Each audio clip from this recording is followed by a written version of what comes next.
환영합니다. 그가 너희를 우리 손에 넘기시리란 제목으로 함께 은혜를 나누기를 원합니다. 오늘 저희가 읽은 말씀은 저희가 잘 알고 있는 다윗과 골리앗에 관한 이야기입니다. 이스라엘과 블레셋의 갈등으로 인해서 발생한 전쟁을 통해 다윗이라는 인물이 성경 속에 등장하게 되는 내용이 저희가 지금 읽고 있는 사무엘상 17장 내용의 전반적인 내용입니다.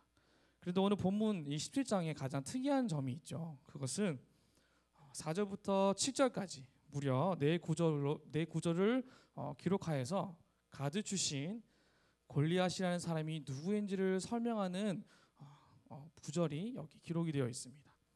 4절에서부터 대표한 사람이 나와서 한번 붙자고 제안을 합니다. 그리고 나서 골리앗의 키와 옷과 장비에 대한 설명을 합니다.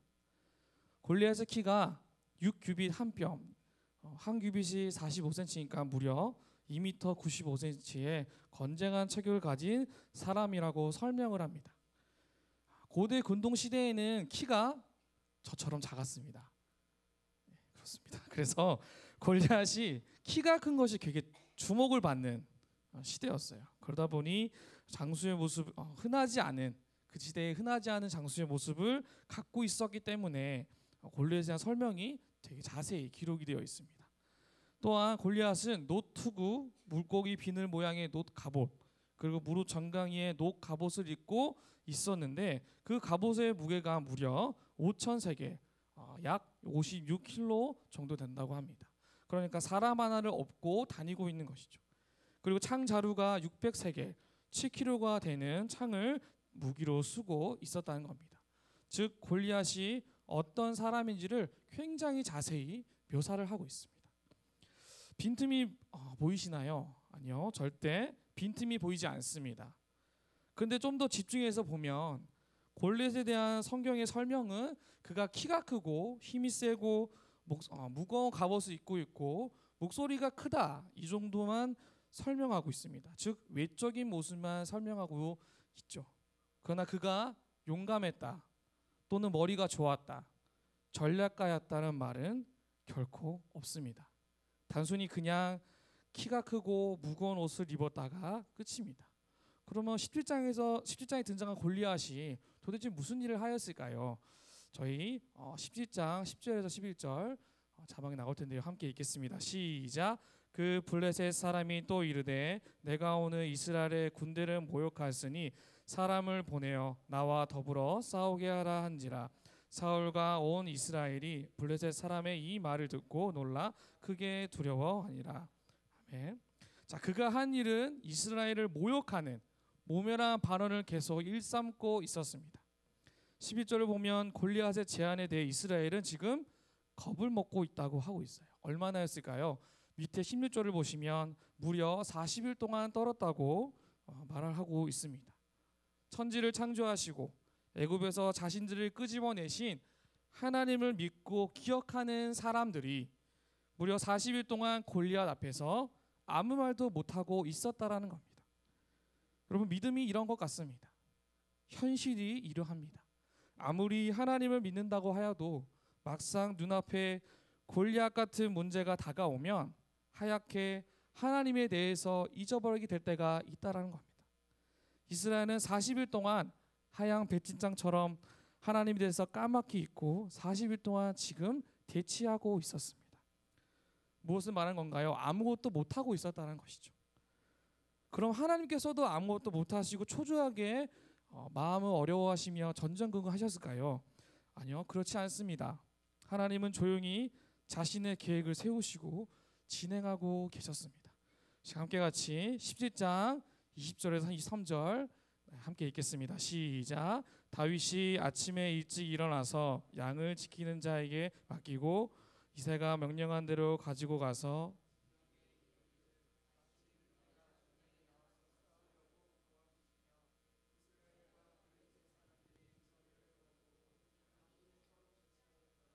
다윗이 자기의 짐을 지키는 자의 손에 맡기고 군대로 달려가서 형들에게 문안하고 그들과 함께 말할 때에 마침 블레셋 사람의 싸움 도두는 가드 사람 골리앗이라는 자가 그 전열에서 나와서 전과 같은 말을 하며 다윗이 들으니라. 여러분 그렇습니다. 아버지 이새가 다윗에게 명령하여서 심부름을 시킵니다. 전쟁에 참여한 형들의 상황에 대해서 알아보기 위해서 다윗을 보냅니다. 다윗이 군인으로 전쟁에 참가한 것이 아닙니다. 배달을 간 것뿐입니다. 근데 22절에서 형들을 만난 다윗은 소소한 일상 얘기와 지금 전쟁 상황이 어떠한지를 듣던 중 23절에 마침 블레셋 사람의 싸움 돋는 전과 같은 말을 다윗이 듣게 됩니다. 마침 가드 사람 골리앗이 나타나 조롱을 아침 저녁으로 할 때였어요. 근데 마침 다윗이 듣게 되었다는 겁니다. 무엇일까요? 다윗으로 하여금 이 소리를 듣게 하신 하나님의 계획이 이제 시작이 되어진 것이죠.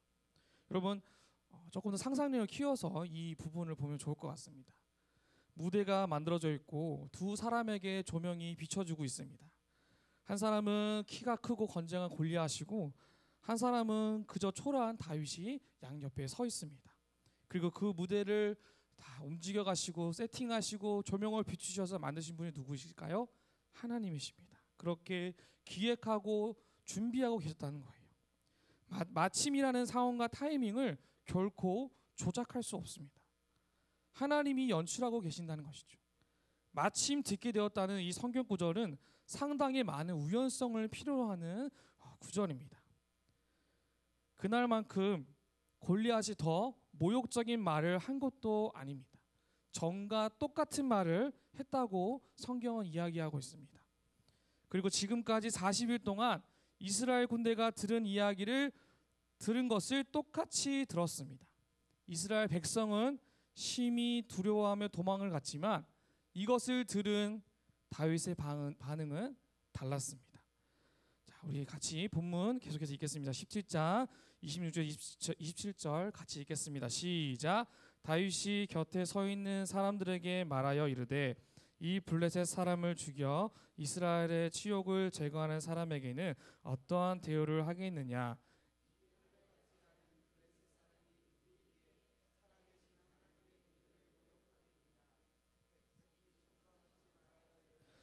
그를 죽이는 사람에게는 이러이러하게 하시리라.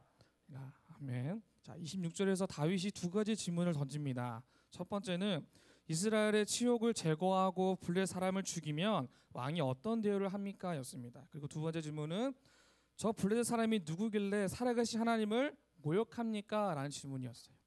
두 가지 질문 중에 병사들은 한 가지의 대답만 제대로 대답을 합니다. 20절에 대우에 대해서만 이야기를 하는데요. 사울이 제안한 대우는 세 가지였습니다. 그 앞절에 25절에 기록된 것처럼 많은 재물을 주어 부자를 만들어주겠다. 두 번째, 딸과 결혼하여 사위로 삼겠다. 그리고 그의 아버지 집은 세금을 면제하고 면세한다는 엄청난 파격적인 조건을 제시하였습니다. 경쟁률이 치열할 것 같았어요. 그런데 아무리 상이 크다 해도 내 생명보다 중요한 것은 없는 것 같습니다. 그 누구도 나서지 못하고 있는 상황에 있었습니다. 다윗의 질문은 분명 두 가지였는데 사람들은 이번의 질문을 회피하고 있었습니다. 살아계신 하나님이 블레셋 장수 앞에 무능한가?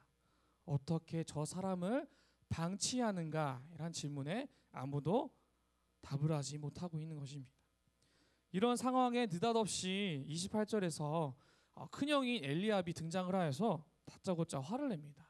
네가 어찌하여 여기에 내려왔는가? 분노하며 화를 내면서 자기가 한 질문에 자기가 대답을 합니다. 다윗에게 대답할 시간을 주지 않죠. 답을 정해놓고 밑도 끝도 없이 화를 내고 있는 것이에요. 엘리압이 왜 화를 냈을까요? 엘리압에게 있어서 다윗은 기대하고 문제를 해결할 만한 능력이 없다라고 보았기 때문입니다. 하나님의 일은 세상적인 눈으로 봤을 때 어린아이가 이기는 걸 불가능하다고 말할 때가 있습니다. 다윗을 어린아이처럼 본 것이죠.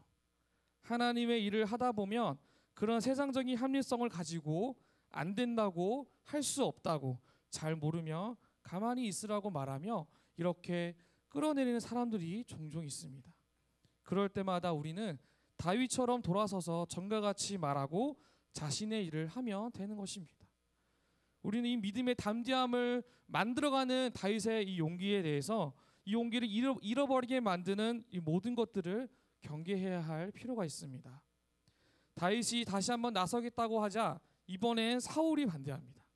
어린아이 같은 자를 보고 말립니다. 사울은 33절을 보면 네가 가서 저 블레셋 사람과 싸울 수 없으리니 너는 소년이고 그는 어려서부터 용사이니라 라고 말을 합니다. 여러분, 당연한 선택이고 결정입니다. 합리적인 판단력은 다윗은 아직 그의 적수가 되지 않는다는 것이었어요. 무언가를 이루어낸 사람도 아니고 인증받을 만한 트레이닝을 한 것도 아닌 수료한 사실도 없는 사람이기 때문이죠. 근데 다윗은 32절을 통해 이렇게 주장합니다. 다윗이 사울에게 말하되 그로 말미암아 사람이 낙담하지 말 것이라 주의 종이 가서 저 블레셋 사람과 싸우리이다 하니, 다윗은 이렇게 얘기합니다. 그로 말미암아 사람이 낙담하지 말 것입니다. 주의 종이 가서 저 블레셋 사람과 싸우겠습니다 라고 이야기합니다. 사랑하는 성도 여러분, 하나님은 이렇게 하나님의 뜻대로 쓰십니다. 하나님의 판단과 하나님이 이루시는 계획과 하나님께 인정을 받음으로 인하여서 다윗은 모든 실패의 가능성을 지우고 하나님이 허락하시는 승리의 가능성을 보게 하신다는 것을 믿으시기 바랍니다. 우리 안에 있어야 할 가능성은 이와 같은 하나님의 가능성인 줄 믿습니다. 하나님이 허락하시는 가능성은 예측하기 힘들고 판단하기는 더 힘듭니다. 때때로 무모해 보일 수도 있습니다. 그러나 하나님을 향한 절대적인 신뢰와 정신력, 이곳을 다스리시고 인지하시고 수면 위를 움직이시는 하나님의 살아계심을 의지하여 나아가며 넉넉히 이길 수 있음을 믿으시기 바랍니다. 그 은혜가 저 여러분 가운데 가득하기를 간절히 소망합니다. 이스라엘 군사 전체에는 없고 다윗에게는 있는 것, 하나님을 향한 설명할 수 없는 이 극단적인 믿음과 이 신뢰, 이 시대를 살아가는 우리에게 이와 같은 다윗의 극단적인 믿음이 필요하다고 저는 믿습니다.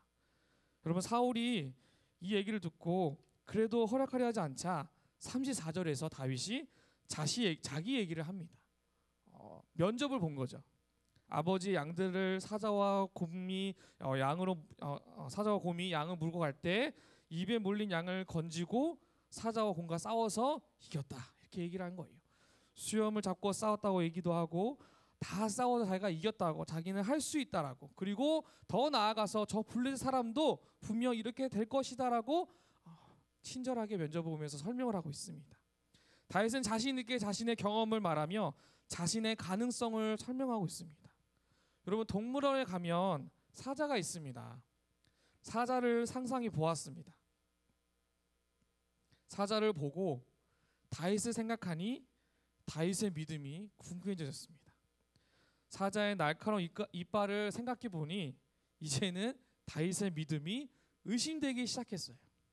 그리고 곰을 상상해 보았습니다. 곰의 그 덩치가 산만한 모습을 보았을 땐 이젠 다윗의 믿음이 거짓말처럼 느껴지기 시작했었습니다. 여러분, 다윗이 들고 나간 게 무엇인가요? 물맷돌입니다. 고대의 전쟁에 쓰인 도구예요. 원거리형 무기입니다. 회전력을 이용해서 공격하는 무기예요. 여러분, 이 공격력은 파괴력이 있는데 문제는 정확도가 떨어진다는 거예요. 스피드를 내기 위해 돌리다 보면 정확도 높이기가 여간 쉽지가 않습니다. 근데 다윗은 이거 하나 들고 나갑니다. 사울이 준 갑옷과 무기와 방패는 이스라엘에서 제일 좋은 것들인데도 불구하고 그것을 두고 가지 않아요. 그것을 쓰지 않습니다. 자신에게 맞지 않아서입니다. 그것이 불편하다고 느꼈기 때문입니다. 다윗에게 편안한 것, 다윗이 가장 잘할 수 있는 것을 하는 게 중요한 것이죠. 아무리 좋은 것을 주어도 자신과 맞지 않는 것을 어울린다고 억지로 끼워 맞추는 것은 적절하지 못하다는 것입니다. 여러분, 우리는 어떠합니까? 아무리 좋은 것이 주어지고 나에게 좋은 방법과 편리한 도구가 주어져도 이것이 내 것이 아니면, 이것이 나의 것으로 스며들어서 내가 잘 활용하지 않으면 여간 불편하고 여간 활용하기가 쉽지가 않습니다. 그렇게 세상이 우리 가운데 그렇게 기준을 제시하여서 그 정형화된 기준 안에서 너희가 제대로 한번 뛰어보겠니라고 했을 때 그것이 불편하다면 내려놓을 수 있는 결정도, 그러한 믿음의 담대함도 우리 가운데 필요한 것입니다. 맞지 않다고 해서 꼭 우리가 그것에 익숙해지게끔 만들어야 할 필요도 없습니다. 모든 사람들이 다 추구하는 것을 갖고 있어야만 승리하는 것 더더욱 아닙니다. 다윗은 그런 상태로 골리앗 앞에 비무장 상태로 나아가게 됩니다. 자, 어떻게 나아간지 17장 41절 43절 본문이 있는데요. 같이 한번 읽어보겠습니다. 시작. 블레셋 사람이 방패 든 사람을 앞세우고 다윗에게로 점점 가까이 나아가니라.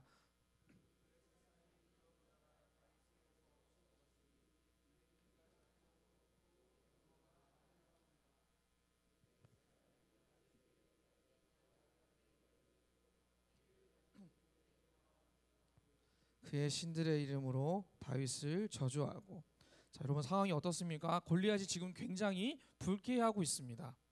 자신은 우습게 여긴다고 보았던 것이죠. 이에 45절에 다윗은 이렇게 답합니다. 그 하반절에 너는 칼과 창과 단창으로 내게 나아오거니와 나는 만군의 여호와의 이름 곧 내가 모욕하는 이스라엘 군대의 하나님의 이름으로 내게 나아가노라 라고 선언을 합니다. 하나님의 이름으로 너에게 나아간다는 것입니다. 하나님의 이름으로 주어진 문제들과 이 상황들을 해결하겠다라는 거예요.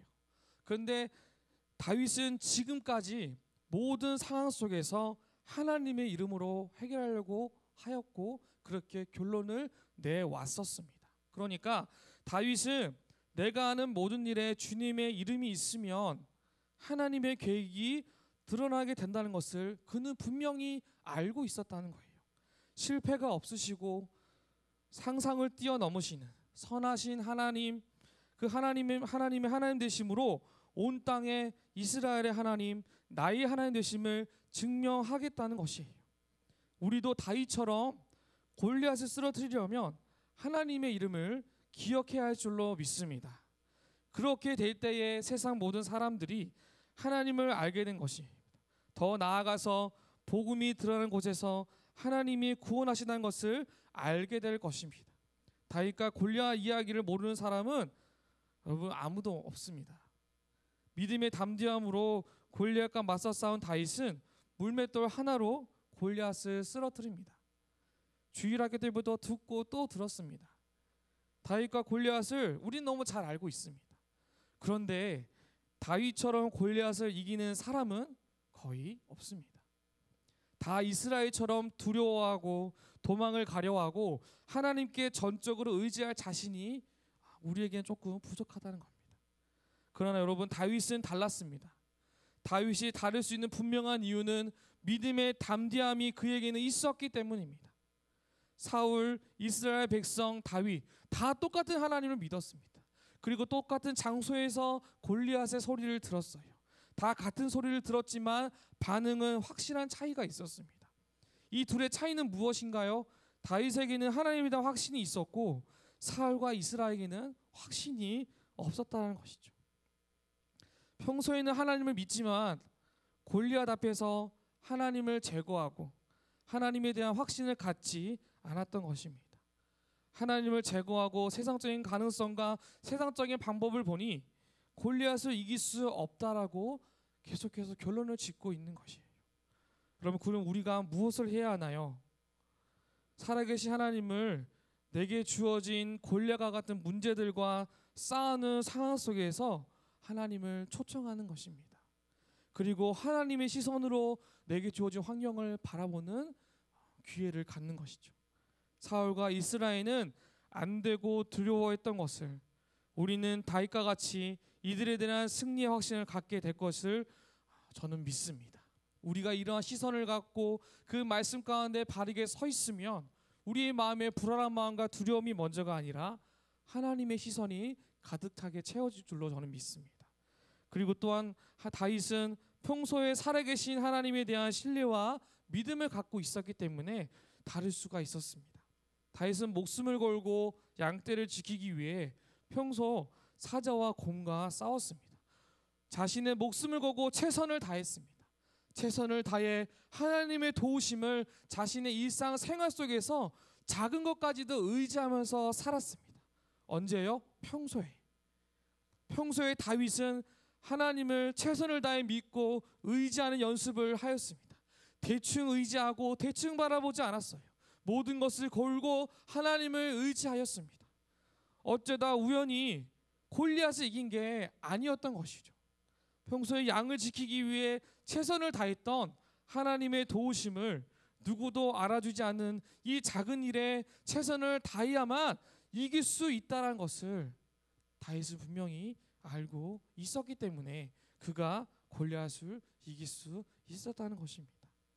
여러분, 우리도 다윗처럼 골리앗을 이길 수가 있습니다. 평소에 작은 일에 최선을 다하시고 하나님 만나기를 기도하며 그 하나님을 경험한 일에 최선을 다하면 우리도 능히 모든 일에 승리하게 될 줄로 믿습니다. 여러분, 출애굽기 14장을 보면 홍해 바다 앞에서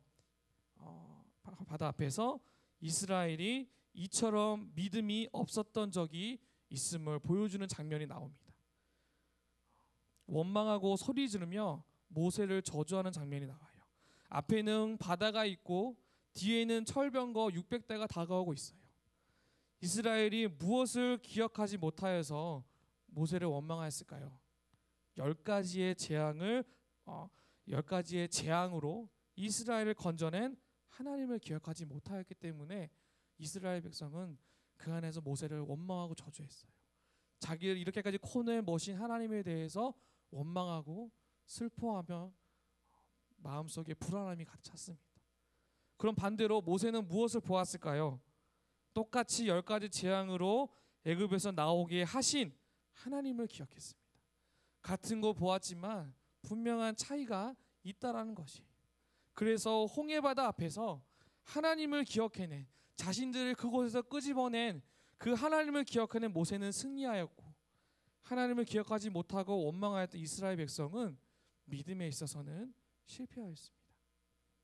이스라엘은 모세의 하나님, 애굽에서 출애굽하게 하신 하나님, 나의 작은 일상을 지금까지 변화시켜 주신 하나님을 알았지만 골리앗 앞에서 그 크신 하나님이 우리를 지금까지 이끌어 오셨다는 것을 기억하지 못하고 믿지 못할 뿐이었습니다. 여러분, 알아야 믿고 믿어서 순종해야 하는 믿음을 이스라엘은 지식적으로 하나님을 알았지만 구체적인 행동과 방향성은 다윗 혼자 믿고 따라갔다는 것입니다. 말씀을 맺겠습니다. 사랑하는 성도 여러분, 2017년 새세명 축제가 얼마 남지 않았습니다. 때때로 복음을 전해야 할 태신자가 골리앗처럼 보일 때가 있어요. 뜻대로 되지 않을까 봐 걱정하며 불안한 마음을 갖게 될 때가 있습니다. 그러면 그때마다 우리가 해야 할 일은 살아계신 하나님께서 나의 상황 속에 함께 하신다는 확신을 갖는 것인 줄 믿습니다. 더 현실적이고 구체적인 대안이 저는 이것이라고 저는 믿습니다. 우리가 골리앗 앞에서 하나님을 생각하지 못하는 것은 현실적인 대안이 아니라고 생각할 때가 있기 때문입니다. 왜냐하면 하나님은 눈에 보이시지 않으시기 때문이죠. 손에 쥐어진 것은 아무것도 없는데 지금 맞은편에서는 최종의 용사가 다가오고 있습니다. 특별한 대안과 방법이 없으면 질 것이라고 생각하는 합리적인 설득이 하나님을 가르게 될 때가 있다라는 것입니다. 여러분, 그리고 더 나아가서는 계획이 없으면 무너진다고 생각하기 때문에 그 계획이 채워지기를 기다리고 계획이 비어 있으면 또한 뒤처진다고 느끼기 때문에 계속해서 계획을 만들어가고 채워서 형성해 가려는 우리 안에 작은 불안한 마음이 있을 때가 자주 있습니다. 물론 우리가 다윗처럼 고백하고 달려간다고 해서 반드시 성공하고 승리하지 못할 수도 있어요. 그러나 사무엘상 17장 47절에서 다윗이 선포한 것처럼 전쟁은 여호와께 속한 것인즉 그가 너희를 우리 손에 넘기시리라는 이 말씀처럼 이 믿음의 담대함을 갖고 나아갈 때에 하나님께서 우리를 통해 더 큰 일을 이루어 가실 것이라고 저는 믿습니다. 믿음의 결과를 주님께 맡기며 다윗처럼 저 블레셋 사람은 아무것도 아니다라고 선포하는 은혜가 있기를 간절히 소망합니다. 우리 앞에 놓인 아무것도 아닌 작은 골리앗을 쓰러뜨리는 은혜가 오늘 이 밤 또 앞으로 그 시간마다 여러분과 함께 있으시기를 간절히 소원합니다. 시간까지 말씀을 생각하면서 함께 기도하였으면 좋겠습니다.